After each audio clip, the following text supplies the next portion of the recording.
welcome everyone to another episode of Football Armchair Experts, where we pretend to know everything, but actually we know nothing, and it's our season finale. And for the first time in 19 episodes, all 5 of us here are again on this program. Liverpool fan Imran, Chelsea fan Robin, Newcastle fan Manjun, Arsenal fan Kim, and I myself, Mark. I'm a Fulham fan. Full strength again, finally.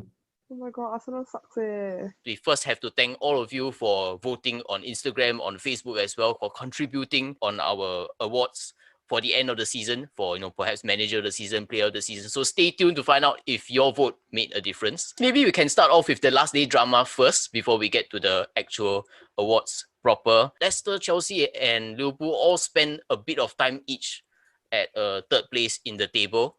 And of course, only 2 can eventually make the Champions League. I guess we can go to Imran first, who, Liverpool were the ones who actually ended up third in the table. Was it a nervy last day of the season for you? Initially, but I think the game went very smoothly. So, and because it's a 2-0, right, there's not a lot of up and down emotion. It was only at the start where Crystal Palace had a few chances, and you're like, oh shit, is this gonna be another train wreck? But no lah. Once Sadio Mane scored the first goal, then it's over. It was over. It was just over from then on. So I think not much drama on the last day for Liverpool compared to the other 2 squads. I don't know how Chelsea did, but they managed to throw away the Champions League spot, but yet not throw away the Champions League spot. I don't know. They managed to lose 2-1 to Aston Villa, but yet still find themselves in 4th place. We gotta thank Gareth Bale for that, man. Disgusting to say, but I have to thank Spurs. Yeah, my emotions was proper roller coaster. It's really like football, the beautiful game. You start off so well in the game, then suddenly you concede, and then everything was a train wreck. Wow, it's very worrying, no? Seeing Kovacic and Jorginho being overrun by who? What, Nakamba and McGinn? what? Who are they, right? So poor. When there's so much to fight for, you literally got overrun, which was damn worrying. But yeah, when we found out that Spurs lead 3-2, I was like, oh, please stay that way. Considering the way the game was going, when Chelsea were 2-0 down, I thought it was done. Like, game over. We've bottled it. We've lost. We're going to go to Europa and probably win it next year. But then, that's very optimistic. Okay. I know, Manjun, you watched the Leicester Spurs game, right? Yep. Yeah, so I mean, you did see live not live in person, but live in action, where Leicester were 2-1 up. The crowd really got behind them, and then what happened? Got to say, I think Leicester unlucky again. They're unlucky and they bottled it a bit. Like, they were unlucky because Wesley Fofana went out in the first half, so they had to bring in Mendy, who I don't know I don't think he actually played much this whole season. So that's a bad thing. I think Rodgers, he kind of bottled in the second half when they had the lead. When he decided to take out Maddison to bring on Pereira and make the whole thing so defensive. Then when they went 2-2, then they just couldn't attack. Then they had no choice to bring on Jose Perez, which is nothing. I'm sorry. Who is he even? Quite disappointed. I mean, I think they spent quite a lot of time in the top 4. Same, I think more than last season. You're right. Leicester have spent 567 days inside the top 4. That's the most of any team in the Premier League. Even more than Liverpool, more than Man City, more than Chelsea, and more than Man U. But ultimately, this is over 2 seasons, and both times they've not managed to reach the Champions League. But of course, Spurs winning at Leicester also had repercussions for another team. It meant that Arsenal were confirmed to miss out on Europe for the first time in 25 years. Not even the Conference League, which we were all really egging them on to get, because we thought that would be funnier than them not even making Europe. But I guess for Kim, is it really all that bad that, Arsenal have gone from 8th last season to 8th this season? Okay, but first of all, right, how y'all were actually thinking that Arsenal will make it into that league? Because for them to make it into that league, right, we needed Man City to beat Everton and for Leicester to beat Spurs. And then we needed to beat Brighton. That's like a lot of variables. Well, that sounds very totally possible. feasible. I was going in that direction. My colleague was telling me that he listed out these 3 things need to happen for Arsenal to finish 7th, right? Then I said, that's a lot of variables. Then I think he was just like, have some faith. Then I was just like, no, I have no faith. So on Sunday, I didn't watch the game. I didn't watch any game, but I was awake. Okay. But I was awake, right? And then because I always search for football news on my phone, So like apparently, right, Google always gives me updates like by itself. So I show you like why is it so bright? Oh Okay, yeah. It can. was like that. So basically, right, I got like every single possible like match that I could possibly get. And then like my phone kept vibrating and Okay. then I was just very stressed for no reason. So like Arsenal scored. And then I was just like, oh, okay, one variable is on its way. Then I see Man City trashing Everton. And I'm like, oh, okay, this is also going quite good. Then after that I see, oh, Leicester City has scored. Somehow it seems okay. And then against all odds, I allowed myself to hope for a little bit. And then after that, And then the only hope was for snatched away. That was the turning point. only for Spurs to come back, which was quite sad. But to be honest, I was telling my colleagues that like, if I want to blame them, also not right. Arsenal only have themselves to blame. They should have won like the games that they lost earlier in the season. So Okay. But interesting that you were really egging them on to get the Conference League though, because all of us wanted you all to get. I don't know what the rest of you all want. What the reason was that you all wanted them to get. I just thought it'd be funny. it's Oh quite my funny. There's lah. there's no like manners in it. Like, oh, Arsenal will be bothered with the Conference League, therefore they will have their attention split, because we know that in the Europa League or not Europa League, their attention also doesn't really matter also lah. Correct. So, Exactly. So like I think like my colleague really wanted them to go to Europe just for the sake of it. Then I said, Oh, oh, mommy killed the mouse. Oh, that's good. What? No, sidebar. There was a moth, right, that's flying around in my kitchen. Then my sister and I have left it there for maybe like the last 2 hours because my parents went out. So then my parents just came back, and then my sister just came in and went like, "Damn, mommy killed the moth." Then I said, "Oh, that's good. What?" Then she said, "No. I wanted it to leave. I just wanted it to go away, but it's too bad now. It's dead." Okay. Anyway, back to this. RIP Moth then. For Arsenal, I don't know. I don't see a way back. Don't see your way back from what? From 8th place. From 8th place, that's where they are already. I mean, could be worse. There were points in this season they were like 10th. That's true, because I went to go and see the last time you appeared on our show, right? Arsenal were actually 15th. Yeah. Exactly. That's why I checked Yeah. out. Yeah. We can start off with our award season already.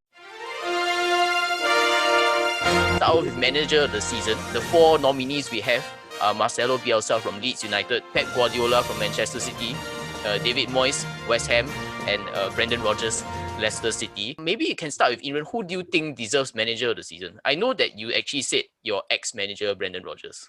Yeah, initially, but that was before the last day of the season where they bottled it in the last 20, it's not even the whole game, they bottled the last 20 minutes of the last game. so I don't know. I feel like I want to change my vote there. I want to give it to David Moyes there. Okay, no changing of votes last minute, but if it was any consolation, your changing of vote doesn't change the result also. I guess I cannot remember Robin and Manjun's nominations, but our nominations were pretty similar. So I guess maybe in terms of Manjun, I know that for the poll, you actually decided Marcelo Bielsa was your man. Actually, I was thinking between Bielsa or David Moyes. Okay. And then I was thinking practically like Bielsa brought a championship team up from like nothing to 10. Then David Moyes brought like a 16 ranked team from 16 to 6. So technically, it's more difficult to like bring a weaker team to top table. But I think for Leeds, this is like the second best season for a promoted club ever, right? Yes, yeah, the second Something best. like that. Robin, do you have any strong feelings for this one? I mean, near the top of the table, I guess you can say maybe David Moyes made you nervous for a long period of time as well with SM. Yeah, my reason for putting Moyes is really same as Manjun lah. I think they were 17th last year, not 16th. I think it was 17th.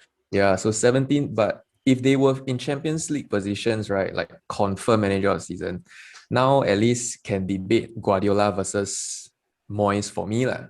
But I think I'll still go with Moyes because of that huge disparity in performances from last year and this year, and the signings that he made.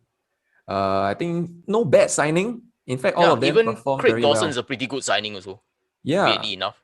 Yeah, like Suchek, the right back, Sufal. Yeah, I don't know how to pronounce. Lingard, of course. And J-Links, our J-Links, of course. young talent. Yeah, He's not in young player of the season.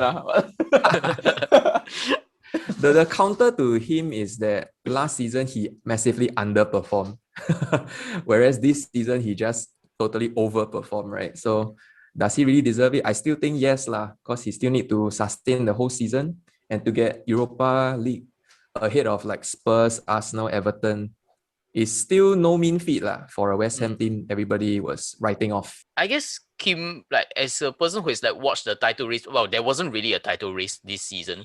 But do you think Guardiola deserves it, or is it a case of like, oh, he had the most resources, therefore he should win the title? It's as simple as that. Yeah, I mean, like, it's so boring. I was very bored. You cannot deny that he's a good manager, right? But Correct. I Yeah. guess, I mean, the other managers that are up for nomination, I guess you can say that like they've worked, I want to say like they've worked harder based on like the resources that they have lah, and like the team that they have. I mean, I want to say like you give any manager to like the Man City team, they can do well also, but I'm not sure if Arteta could do it, so I'm not going to say that. But you know what I mean lah, something along those lines. Yeah. I guess perhaps I could try to make a case for Guardiola also, because like, I mean, at the start of the season, right? I don't know if you can still remember our first episode. This is way back when we were still not, well, I guess we're still not very good at this, but we were all quite nervous in front of the camera and everything. But none of us went for a Man City win. So, I mean, to a certain extent, he's proven us wrong. Or is it a case of Liverpool disappointing us? I'm not quite sure. Maybe it's a bit of both. But, at Christmas, Man City were 8th in the table. Yeah, exactly. So for that, I think Pep deserves a lot of credit. He tweaked the tactics. Then we were writing them off, especially when they were out of strikers, couldn't score suddenly for a Man City team. Until the Chelsea defeat, I keep going back to that match. That's when Man City went on that crazy run of wins, and then totally no race after that. So before that, it was still very exciting. Okay, I don't think it's their fault per se. They also never have like a 90-point season, right? So I feel it's just like a average title winning like season for like, I think when Man U won a lot the previous few times, it was also always like around 80 points one, right? So last year. Yeah, so I would say it's like a very average level. It's just that the other teams never keep up, but you cannot blame them for that, right? If you were to say that if any team, I mean, I know probably Liverpool can say this, you go without your best centre back, you're always going to struggle. But, Man City did go without any strikers. They played the false nine throughout their entire winning sequence. I can't remember how many. It was like 20 plus games where they went winning streak. So I guess, there is not many managers, I would say, would be able to have the confidence to do that kind of thing. Got people vote or not, besides like ourselves? Actually, total we got 18 votes. 18. Wow. In terms of the votes, Pep Guardiola had the most number of votes, so he's our manager of the season. I think that's quite expected, in terms of like maybe probably the rest of them also great accomplishments, great runners-ups, I guess you can say. So hopefully Guardiola feels happy about that. I'm so happy, believe me. I'm so happy. Happy New Year. Okay, so in terms of our player of the season, the 4 nominees this time are Ruben Dias, Manchester City, Bruno Fernandes, Manchester United, Ilkay Gundogan from Manchester City, and Harry Kane from Tottenham Hotspur. I guess maybe you can ask Imran, Harry Kane did edge out Mo Salah for the Golden Boot this season. So does it mean, I know you're very tempted to make this about Mo Salah, but does it mean that Harry Kane should get the Player of the Year though? I don't know. I think it's very hard to judge like that. If it's like obviously if he's the best in the striking position, then like, it's very easy to say that it's him because that's what they're measured on lah. But in this case, because I think Ruben Dias is like the overwhelming favorite for all the pundits also, just because of the way he turned like the Man City thing around. After that, they went on some 19-game winning streak or something like that. Yeah, so it's like I think it's the same effect as Van Dijk on Liverpool, which is why you see Man City last season without without company or whatever, right? So like they were 20 points behind Liverpool, and then now Liverpool without Van Dijk 20 points behind Man City. It's like quite consistent. So like if you judge it based on that, then the impact Ruben Dias had was like bigger. I think for Harry Kane, he a lot of just farming scraps. He's just like not really playing for anything. Then like the small team, then whatever, then just score a lot of goals against them.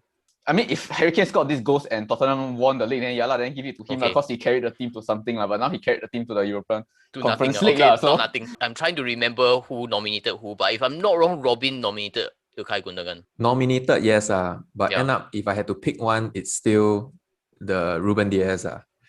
Yeah. Gundogan, I nominated because he had to fill in a huge void in Kevin De Bruyne when he was injured. And he played so well, scoring so many important goals. he was a key player in their winning run. I think safe to say, although he was rotated quite a bit after that, but he's done his job already. And he's proven himself to be like a superb goal-scoring midfielder. He can do everything. He can really do everything. So I will rate him as a very, very important player. Unfortunately, De Bruyne got quite a bit of injuries this season, so he was in and out. Otherwise, I think he is almost a sure in every season. But I have to pick one player based on the influence on the team.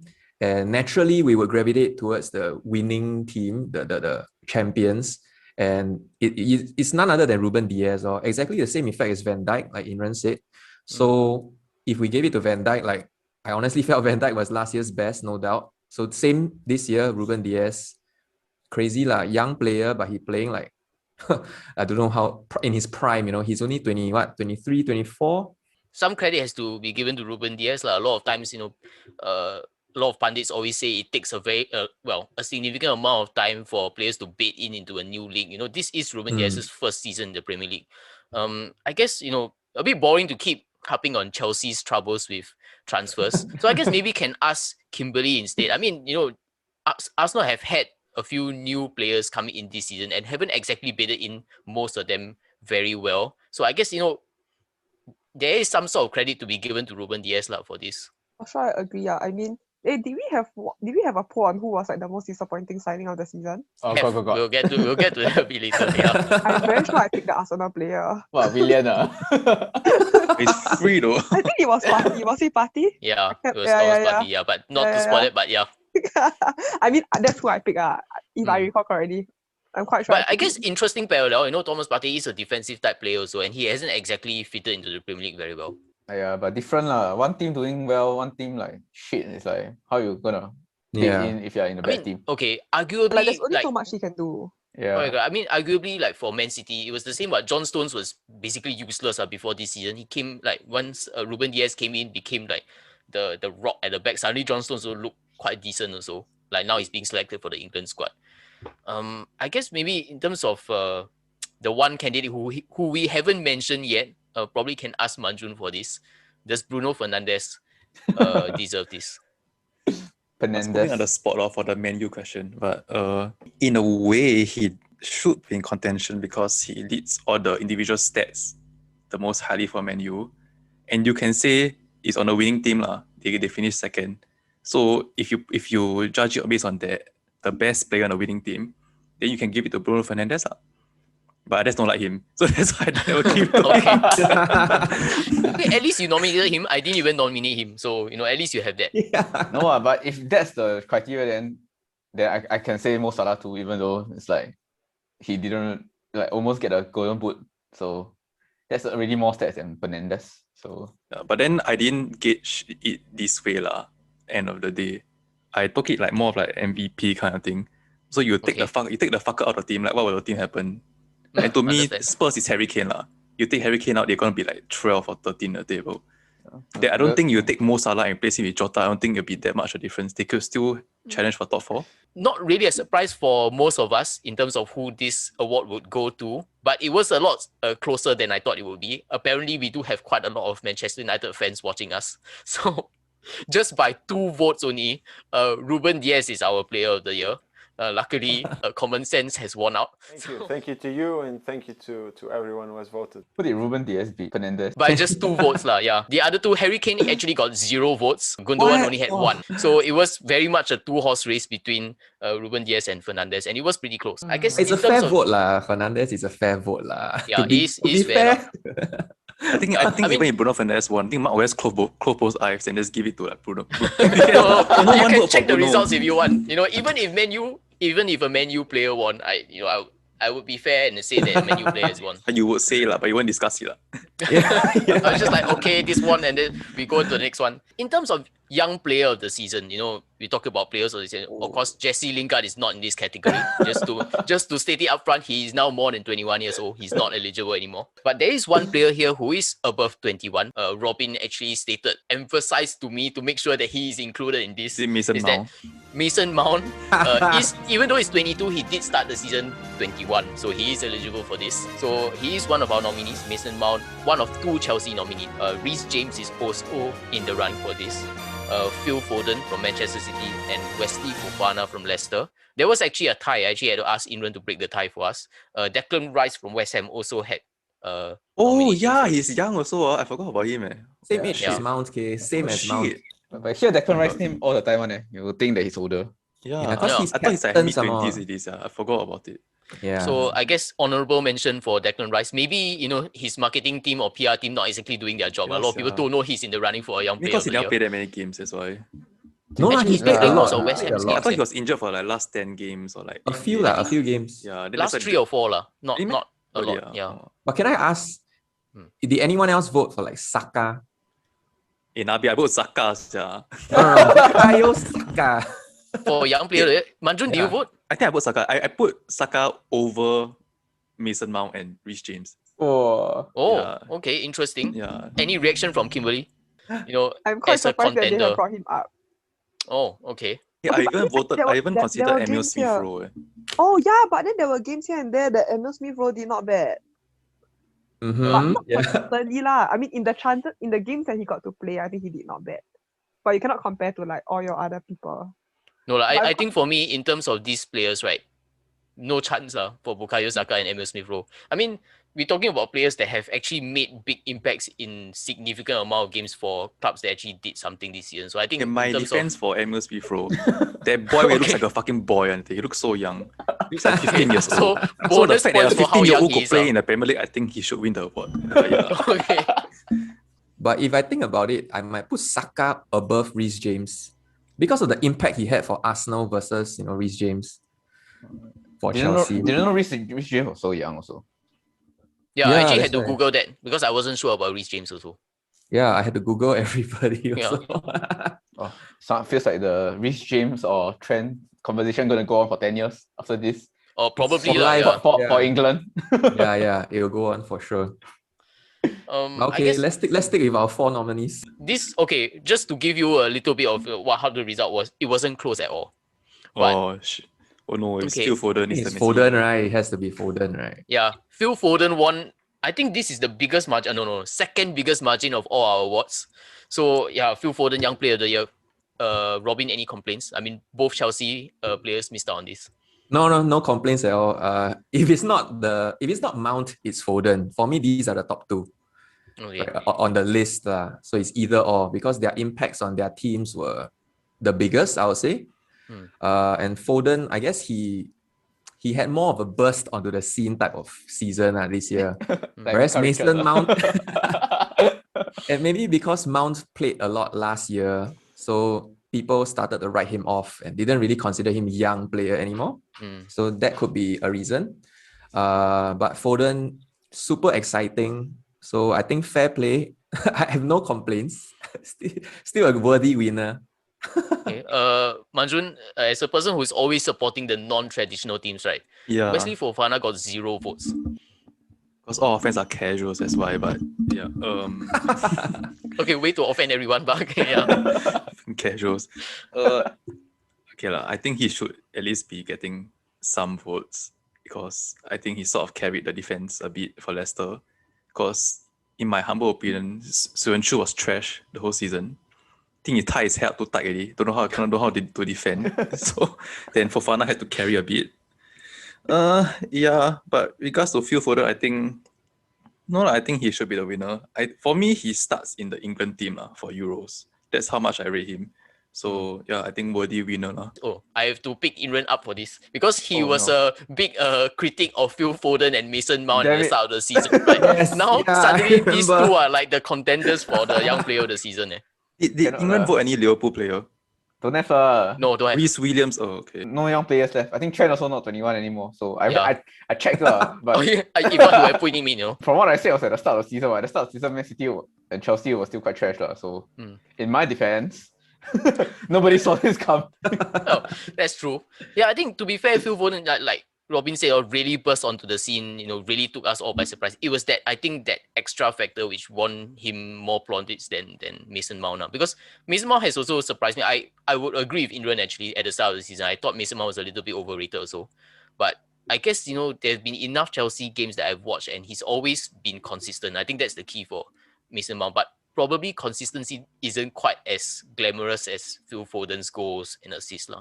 In terms of the surprise factor, it's a good segue to talk about our surprise of the season. This time, no traditional club. Leeds United as a whole. Jesse Lingard, David Moyes, or West Ham. This is a little bit confusing because West Ham have 3 different horses in this race. Okay, we have to explain ourselves. So I was looking at our nominations, right? And if I'm not wrong, there were some people with more than one West Ham related thing. So I was like, okay, I guess we're going to go with people like, okay, David Moyes himself was a revelation this season, or Jesse Lingard was a surprise hit this season kind of thing. So those were quite different. I'm not quite sure how you want to interpret the West Ham one. Like, is it both, or like just generally the fact that West Ham have went from 17th all the way up to Champions League fighting? I'm not quite sure. I think that actually didn't affect the vote anyway, in terms of who won this award. I guess Manjun, you've been on the West Ham bandwagon the longest, so I guess you can bring us through this one. My nominees were just Leeds and West Ham lah. Okay. So I'm okay with both winning. Of course, I'll prefer if West Ham win because I sort of attached to them already. Okay. I don't know why this is sounding very emotional all of a sudden. Imran, you've been one who have been quite, I guess maybe because it's been helped by Liverpool's first game of the season against Leeds. You were quite impressed by them almost throughout the season. Yeah. So and they ended the season pretty well also. Top half of the table for a promoter club and above Everton. Wow, yeah. So I think that counts for something. I really don't think there's much of a difference between West Ham and Leeds at this point. I mean, even on the table, they are only separated by 3 places. So I think it's a toss-up between both sides. It's just which one you prefer. It's just that for me, West Ham, because it's like their first, at least they got like the European competition for the first time in don't know how many years. And actually in top 4 contention for quite a while. So in that aspect, if you watch throughout the season, right, I think it's more entertaining to follow the West Ham storyline than the Leeds one. Because the Leeds one, they've been doing well, but they aren't really playing for anything. Yeah, so that was my only differentiating factor. But in terms of performance, I think both sides are equally as good. I guess I guess can ask Robin this. David Moyes has quite the big turnaround in terms of his career. I guess it wasn't very long ago, maybe still at the start of the season where we were still laughing at David Moyes, say that maybe he could be the first manager sacked and all that. He's really proven a lot of us wrong. Yeah. But I still think he fits the mold of a mid-table or Europa type manager. That kind of club, small club manager. Right? Because I think the way people left and right today. Backhanded compliment. Yeah, it's a bit backhanded, but like he's proven that he can't really work the same level at Man United. I don't know if he can repeat his West Ham or Everton successes at a big 4 club, like the top 4 this year.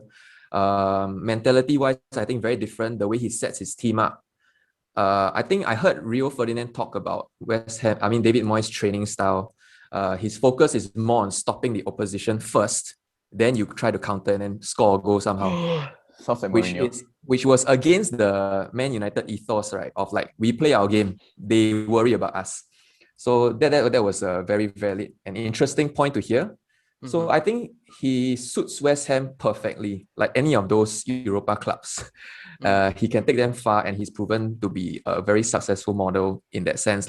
You mentioned Europa League clubs. I guess maybe you can put Arsenal in this category. So it's a good time to ask him, what if Jesse Lingard had signed for Arsenal? Then maybe we won't be 9th. No lah, I don't think it would have made such a big difference considering how he's just one player, right? Like we said, there's only so much he can do for a team that has many other feelings. Maybe we would have made it a bit better lah, but I don't think it would have made like a super significant difference. In terms of like you said, one individual player maybe doesn't affect much, but for a few weeks we were really raving about Lingardinho. We were and all that. He did make a big difference to arguably West Ham's second half of the season. Just because somebody does well at a team doesn't mean they will do well at Arsenal, as you can see from all our other signings. So they will auto regress to the Arsenal ways. Yeah, correct. So instead of elevating the team, right, they fall to where we are at, like the level that we are at. Maybe you need to hire David Moyes. Yeah. Get you back to Europa League contention. This wasn't even close. The winner of this award got double the second in contention. Jesse Lingard got the most number of votes for surprise of the season. Yeah, I mean, it really That's depends quite on how you interesting. want to be able to define surprise of the season. I think I voted Jesse Lingard because I didn't expect him to be this successful at West Ham. I thought it was going to be a case of, okay, he turn up, maybe make 1 or 2 appearances, maybe 1 or 2 assists, and that will be it. And I think, perhaps our viewers and listeners agreed with that also.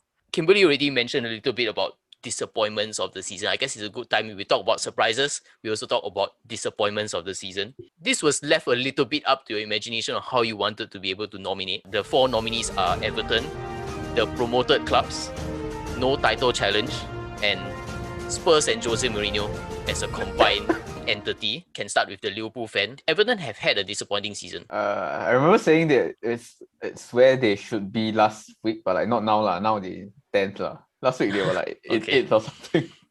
So I mean, I feel like I've given them enough hate already after the Liverpool Everton game. They've underperformed, especially with the caliber of their manager and their players. After the first month of the league, right, when we were doing our predictions, I actually predicted them to be in the top 4. Obviously, that was I think my worst prediction yet. So I think that counts for something in saying how much you have disappointed people in like this season, no? Like especially signing your James Rodriguez and then your Calvert-Lewin suddenly leading the scoring charts for a period of time. So like that was the point where you feel like everything was getting together for them, but I don't know what happened, and now they're where they are. Probably can go to Manjun because I think I sort of rephrased some of your nominees to make it seem like, okay, one of your nominees was promoted clubs as a whole. Not living up to their, not hype, but living up to their expectations this season. To be honest, actually now that I think of it, I think that is barely a disappointment. Okay. If I could replace that, I think on hindsight, I think I would actually put. People say the lack of title challenge. I think there was a bad lack of relegation challenge as well. Okay. Now that I look at the table, like maybe we expected Fulham to do a better job at contending with the other teams, but guess not. Like it faded very quickly lah. I think the relegation battle. I voted in particular Fulham lah, but to categorize it as a whole was promoted clubs because I also voted Sam Allardyce. I think I think as a whole you do expect. I mean, maybe for maybe listeners, viewers, or maybe even Iran and Robin, who maybe you don't quite keep your eye on the relegation fight from season to season, but this is the earliest ever that a relegation fight has been settled, and it was 3 match weeks before. Usually it always goes to the last, almost always goes to the last game of the season. So the fact that there was almost no fire in it from Fulham and West Brom, I guess you can say, Sheffield United were dead and buried pretty early on. So it was quite disappointing for me, not just because I'm a Fulham fan also. I mean, even if we were, like clear of the relegation zone, and if Newcastle had, we swapped positions and Newcastle went down just like that, I'll be pretty disappointed as well. To get to our last contender for this award, can go to Robin because Jose Mourinho has coached his team before, definitely not hit the heights of his time at Chelsea. Yeah, I think I voted for Jose and Spurs because I thought they made good signings, maybe except Doherty proved to be a flop. But because of their strong start to the season, they were almost comfortably top, and they were playing like pretty much champions with their full first team, and Kane and Son just destroying every team, Højbjerg defending very well. There didn't seem to be any problem. So I don't know what happened behind the scenes, but suddenly everything collapsed. And then that's when things went to shit. So that was the biggest disappointment. No real explanation on what happened, except just Jose Mourinho things. Then he got sacked. So yeah, very, very disappointing, especially the Spurs didn't really have a lot of injury problems this whole season. It's quite embarrassing. This category was the most lopsided category we've had. It's actually 16 votes to 2. Spurs and Jose Mourinho, the disappointment of the season. The no title challenge was 2 votes, and Everton and promoted clubs got 0 each. So clearly a lot of people were expecting a lot of things from Jose Mourinho. I remember all our votes actually. We all voted for Spurs and Jose Mourinho. Only Kim voted for no title challenge. Signings are always an integral part of the season. We'll be coming up to the next summer transfer window already, but we'll be going through the best signing of the season and the flop signing of the season as well. In terms of signing of the season, our nominees are Ruben Dias, Manchester City. He went for £64 million, I think if I'm not wrong. Yeah, Emiliano Martinez, ex-Arsenal backup keeper, now potential even for team of the season at Aston Villa. There's even Edouard Mendy, Chelsea keeper, maybe perhaps also proving our little bit of Chelsea bias, and Thomas Tuchel at West Ham.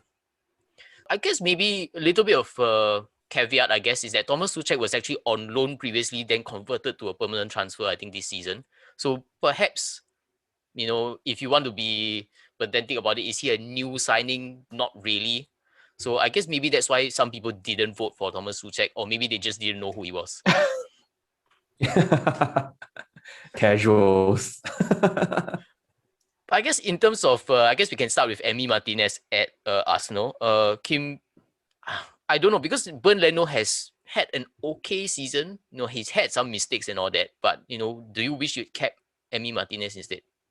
Yes, I like him a lot. I voted for him. I was very sad to see him go because he did very well last season. Did he even start last season? He did When last Leno season. was out. Correct. So he did very well when Leno was out, and then I don't know. I just felt very sad to see him go. And then this season he did quite well also, what? And then I was just like, should have kept this fella. I mean, not that Leno was bad, but I quite like having check. Can ask him back. Once he's done dealing with European Super League protests. In terms of, Edouard Mendy, this one, I know who nominated him. Yeah, I know who voted for him also. So why not we just let him have the floor here? Wait, I nominated, but I think in terms of you the didn't vote, vote I for vote him, for someone else. Yes. Okay. I think Mendy himself. Just your nominee only. That doesn't As in, make I any have to vote sense. Ruben Dias, right? If I put in player of the season, but not the signing of the season, doesn't quite make sense.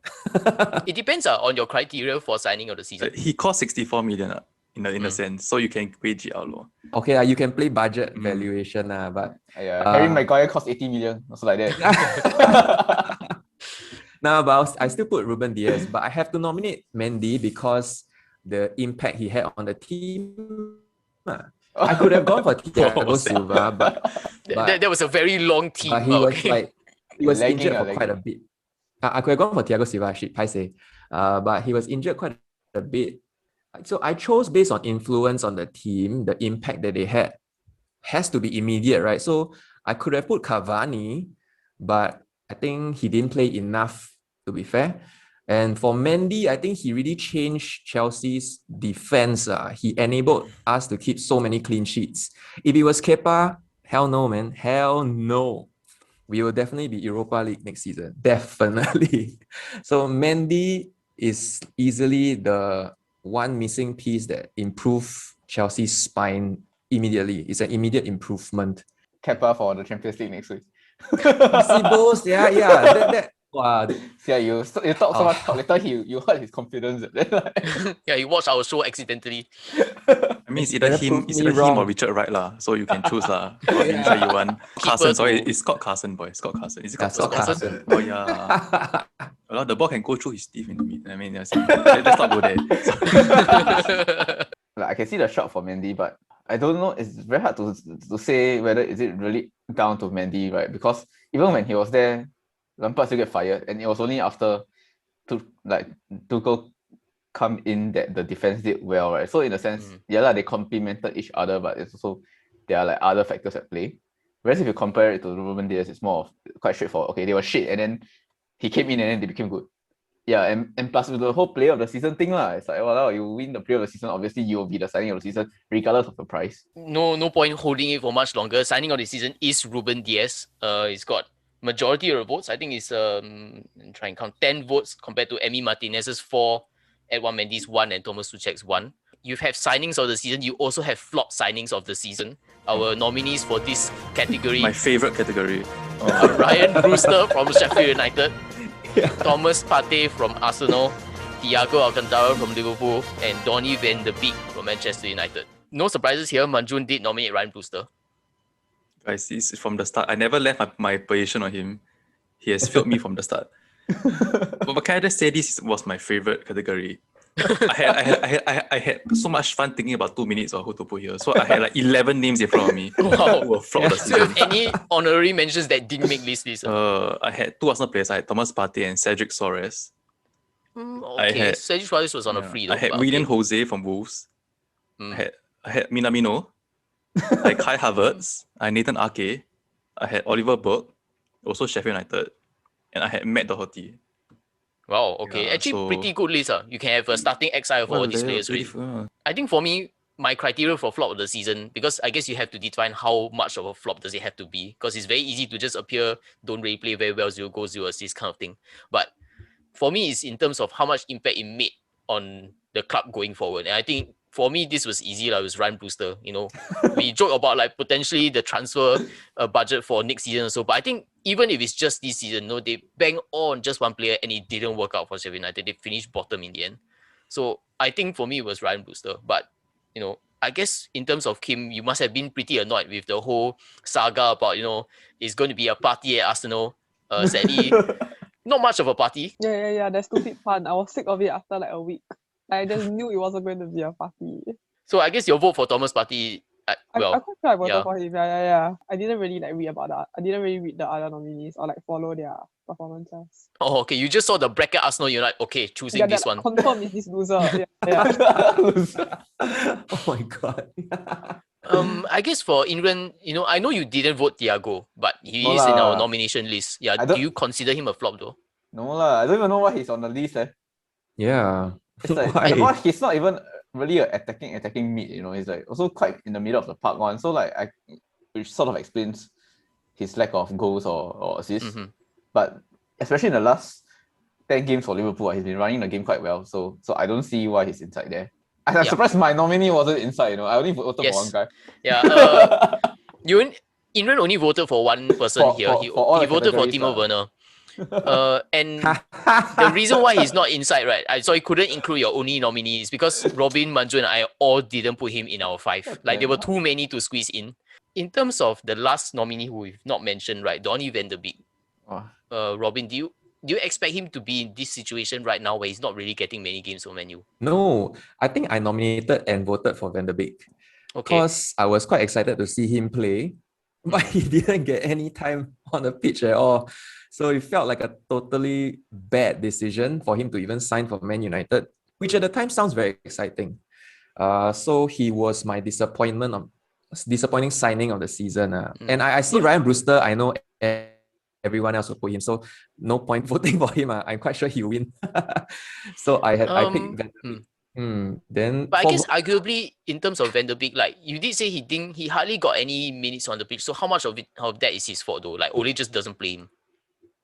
it could be his fault in training. I don't know, or when he plays. Yeah, I don't know. It's hard for me to decide, but because I was quite excited to see him and I didn't get that excitement fulfilled, that is my flop law. That's how I felt it was a flop. Otherwise, I also included Wolves, that young striker Fabio Silva. They paid good money for him. He played a lot, but he didn't really produce anything. So that was also very disappointing. Werner, I didn't put him as a total flop signing because he still works hard and produces runs and all that. It's just that his misses have been very, very stupid, very disappointing. Yes. But it's not enough to be in that category of flop of the season. I think there were worse signings than him. Right? We haven't even mentioned the free ones like Willian, I was even thinking Ruben Loftus-Cheek, to be fair. Yeah, I Very did vote disappointing, Loftus-Cheek, but but sadly I'm the only one who put so it's not enough.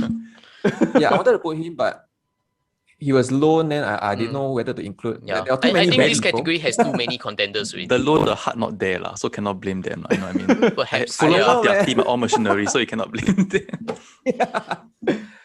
Yeah, so I mean, in terms of the result, right? Maybe this might be the only surprise for our award categories. The winner of Is he this not flop Ryan signing of the Brewster? season is Donny van de Beek. Cash Rose.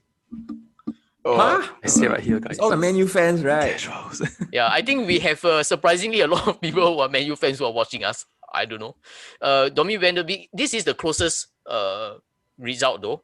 Van de Beek 6 votes, Ryan Brewster 5, and 3 each for Thomas Partey and I Diaz. honestly feel right, if we didn't put Brian Brewster up there, no one would even know. You know what I mean? Possibly. I think they don't know who's Ryan Brewster. Yeah, because I've legit. been advocating for this guy for one season. Yeah. So I did not even talk about it him at all. But yeah, helping him build his by brand. building his reputation and his transfer value gonna plummet, but okay. I always thought sure McGill that they will- bought Van der Beek because they just want to flex. That's why I said, oh, we can pay 40 million for a backup to sit on the bench. This will reach our most exciting category of the season. No nominees needed here because we are the nominees. It's our expert of the season, the one who topped our predictions table. Wow, this one was really very dramatic. If this was the title race, Kim would not be complaining there was no title race this season.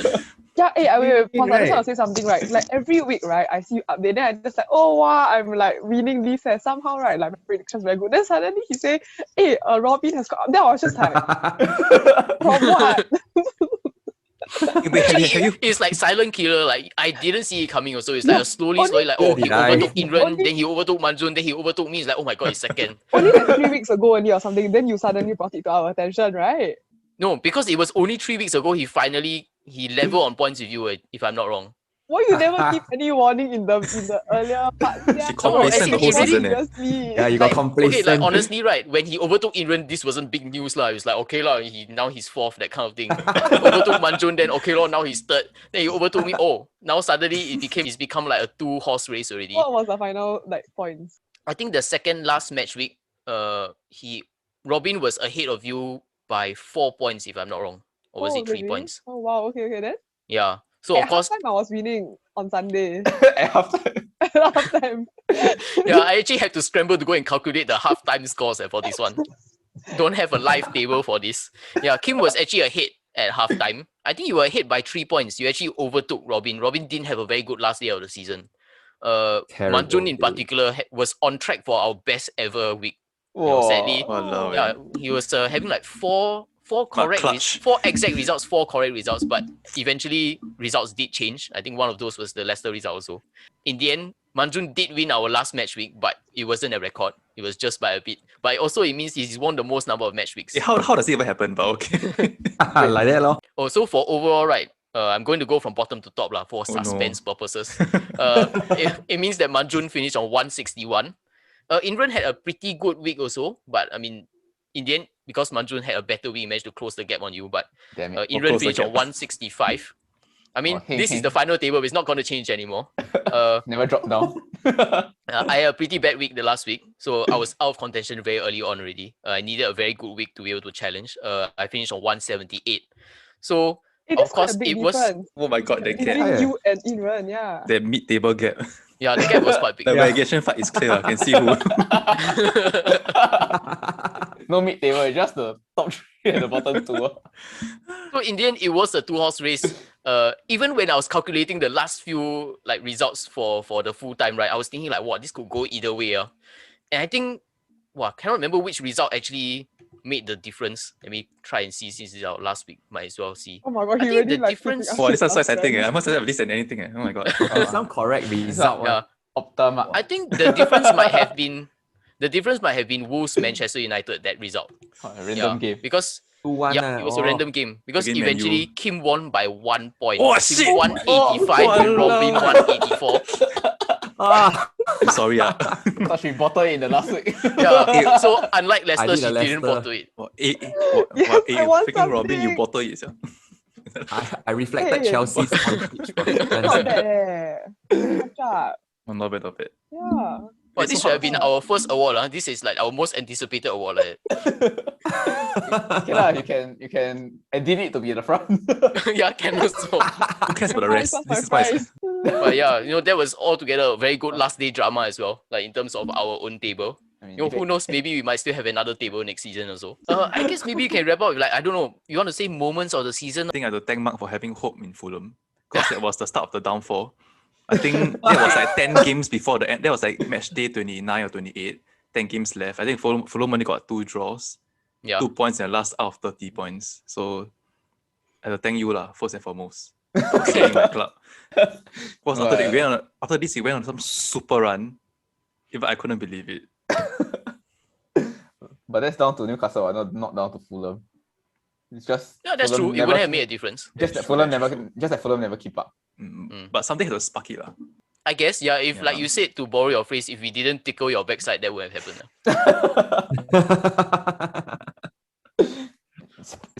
Steve Bruce on. Wait, do I have my team? Oh, I have my team of the season here. Okay, yeah, I guess we can one by one show our team on the season. Yeah. This one, I will do a lot of editing. It's quite. lah. Can you see my screen? Loading, yes. Yeah, this is my team of the season. I'm surprised you have one player that I thought would be a surprise in my team on the season, but you've included him also. Oh, this dude. Stuart Dallas, yeah. He's Yeah. also in my team of the season. Yeah. I mean, I had to make way for. I don't know who I make way for, but all I know is I had to. Like, he was my first consideration. Then I had to choose Luke Shaw. Yeah, I mean, there was another fullback which I had to take out because of Stuart Dallas. I've noticed, right, you don't have a Chelsea player in your starting XI. Yeah, I was thinking about it. Mm. Like, their forwards, no one really stand out. In Yeah. the middle, Mason Mount, is he better than all three? I don't need another Bruno Fernandes. You know what I mean? So, at the back, also, Rudiger, really, man, not really. Also, so, boom. Okay, that's all. Thanks for viewing my team of the season. Yeah, But the midfield are very weird. It's like, don't really have a defensive mid. But that's the debate. Do we need to balance it or we just pick whoever? Okay, for me, I totally didn't balance mine. Like Mine, my midfield are all attacking.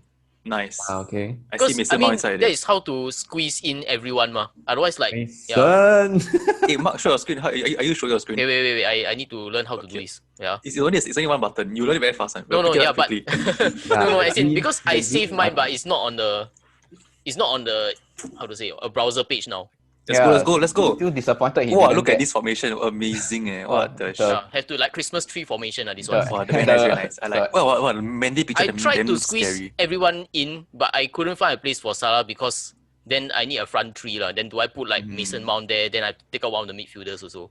The MLM position. Hey, Mark, what are you trying to say? It's not a place to sell your schemes, but Try to sell Harry Kane out at the top. I mean, Oh my yeah, God. I guess, yeah. I mean, helping Harry Kane's agency market him, lah. But I guess not really a big surprise Yeah, I think for not. most of the players. I guess maybe other than Stuart oh Dallas. yeah. I was gonna say I dropped Sufal for Stuart Dallas. Oh, okay, yeah. Because I tried because to. they play same position, not really lah. Yeah. But No, but Stuart Dallas left back. But Oh, then yeah. again, do we have to? Well, We Actually, do we have to to? hold them everywhere. Not sure. Yeah. Oh yeah. Sufal is from where? West Ham. West Ham. Oh. So Best Dallas friends. is from where? Oh, you got the two best friends there, Mark. I just realized. Dallas is Yeah, league. Sufal and Suchek. Yeah. No, I think in terms of like signings for the season, well, I think Suchek and Sufal definitely deserve some sort of recognition now because nobody knew of them before. They signed and now they are solid players in West Ham. So for sure, I think. I those thought West two- Ham now they're just gonna shop from Sarah Park only. That's what they're gonna do. Right? They're gonna buy all their friends. Yeah, probably lah. But yeah, I tried. Other than Salah, I tried to include probably everyone in the top 8 or so. Yeah.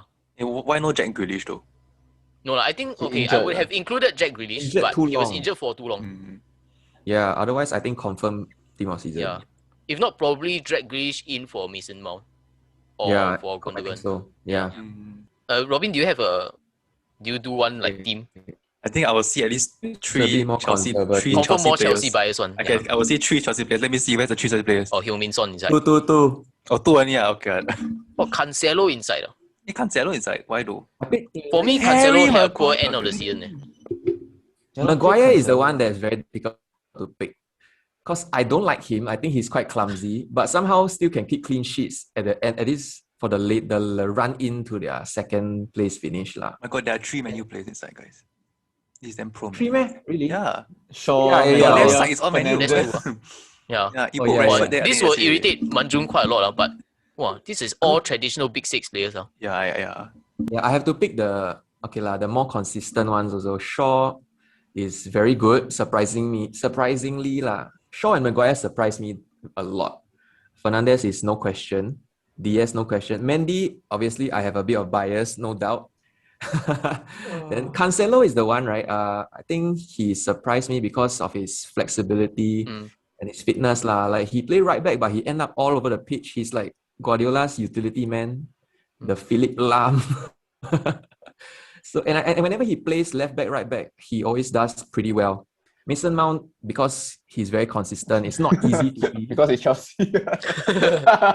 Because without him, Chelsea would not be as high as they are. Like Chelsea are distinctly worse without Mount. Wow, Son no. and Kane, I mean, the front three I picked because their stats are really quite sick. I mean, Son kind of tapered out at the end of the season, which was disappointing. But you can't deny that he had a very good year. Kane, obviously, Golden Boot. No one else. Salah also, because he was like second place in the Golden Boot. So very hard to pick anyone else. Nobody put Declan Rice. Or That's True true. also, No yeah. Declan No, I Rice. was considering Okay. him leh. or but, N'Golo Kante. Kante The thing is a is- very lame pick. Like, all too obvious. What the hell? Okay, But it's not like say obvious or Chelsea, anything. Victim Chelsea of his didn't own have a success. great season. Never live up to his own level, is it? Yeah, and Chelsea as a team didn't perform that well. So To not warrant very two fair. midfield picks. Yeah, not very fair to pick Kante. I'd rather pick I think at the Declan end you Rice. have to see how well the team did to warrant enough players in. Like for me, I Yeah. will include at least one of Declan Rice or Thomas Suchek, and it's a bit more of the fact that Suchek is new, he's a unknown player that you bring in for quite cheap. So like I feel that I selected Suchek because of that rather than Declan Rice. For Yeah. Kante, I guess I only wanted to select one Chelsea player in midfield. In the outfield players, and I think Mason Mount probably have better season than N'Golo Kante, probably lah. So I include only just Mount, not Kante. So yeah, I mean I'm surprised you went Son also, but I guess if you're going front three, probably that would be most people's front three lah. this is my flop of the season. Don't even I knew Ryan Brewster. have face, Branislav Ivanovic doesn't have a. He doesn't have a face Okay, that's surprising. what the Yeah. hell? Why is Ivanovic there? because he's supposed to help to keep West Brom up, but then he didn't really do anything. But he's so old already. Oh, so like, he's like your West Brom representative lah. Yeah, because I think West Okay. Brom, I mean, they did okay. I didn't really have anything to them. So he's more of like, I think that's a bit. Havertz is there. Ake and Havertz a bit harsh. I mean, No, okay, I'm with Havertz inside for sure. I expected more from him also. Ake because I think Yeah, but he tio COVID. Mo Salah also got COVID. I want to put William Jose. Yeah, Oh, he that's was true, also. William He was Jose, supposed to be the savior for Raul Jimenez. Yeah, because I felt weird putting him at the left wing. Yeah, if William Jose goes inside, he have to dethrone the king. He cannot dethrone the king. Are you still salty he didn't actually win our flop of the season? No? Oh, no. I mean, honestly, I feel like if we didn't mention him, right, he probably won't even come out in our discussions. That's true lah. I mean, Yeah, yeah. If he came for 2 million, no issue. yeah. Oh, yeah, lah. The fact that This he came like with he came with your house, my house, or a house go inside, pay for him, he still cannot score goals. Okay, so hopefully you've enjoyed us giving out imaginary awards. We didn't even have like an envelope or any like pretend awards to give out, but hopefully you've enjoyed that. I think a lot of us enjoyed doing this podcast for you for this entire season. We'll see if we'll do more in the future, but in the meantime, even though we know nothing, hopefully today you've learned something. We'll see you again next time. Bye-bye. Bye. Bye. Okay, this season is free trial. Next season you pay already. $5 for the first season.